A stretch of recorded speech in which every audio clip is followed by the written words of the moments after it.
Hello friends, आज हम conclusion करेंगे। कंक्लूजन क्या है? Chapter number 2, class 11th, political science, fundamental rights in Indian constitution. इस चैप्टर का कंक्लूजन देखने वाले हैं। In the writing of Jyotirao Phule 1827 से लेकर 1890, a radical social reformer from Maharashtra से बिलोंग करते हैं Jyotiba Phule ji. Radical social reformer यानी कि समाज सुधारक हैं। We find one of the earliest expression of a view that right include both freedom and equality. वो एक्सप्रेस करते हैं अपने व्यू के जो राइट्स हैं, अधिकार हैं, उसमें फ्रीडम और इक्वालिटी है। ड्यूरिंग द नेशनल मूवमेंट के समय, जब मूवमेंट चल रही थी हमारे देश में आज़ादी के समय, this idea of rights was a further sharped. ये जो आइडियाज़ हैं फ्रीडम और इक्वालिटी का, ये और भी ज़्यादा शार्प्ड हो गए and expand to constitution rights. तो इसीलिए ये कॉन्स्टिट्यूशन राइट में इनको ऐड किया गया है ना।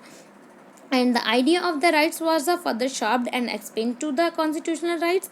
Our constitution reflect this long tradition and listed the fundamental rights. इसीलिए हमारे कॉन्स्टिट्यूशन में फंडामेंटल राइट्स को ऐड किया गया। Since 1950s, the judiciary has functioned as an important protector of rights.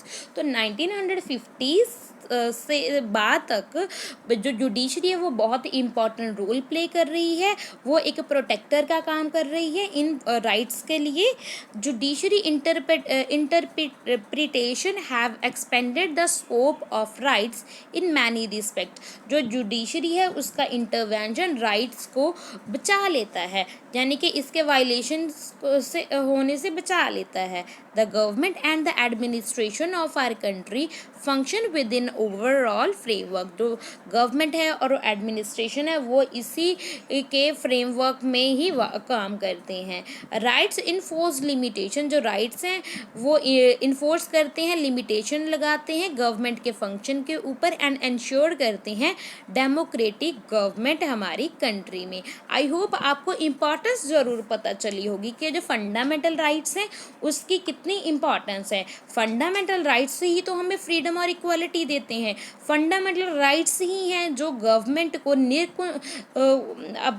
बहुत ज़्यादा अनलिमिटेड पावर का नहीं देते हैं ना, अनलिमिटेड पावर नहीं देते, एक लिमिट लगाते हैं उनके ऊपर। आई होप ये चैप्टर पूरा हमने अच्छे से डिस्कस किया है। Everything is clear to you now. Thank you and God bless you.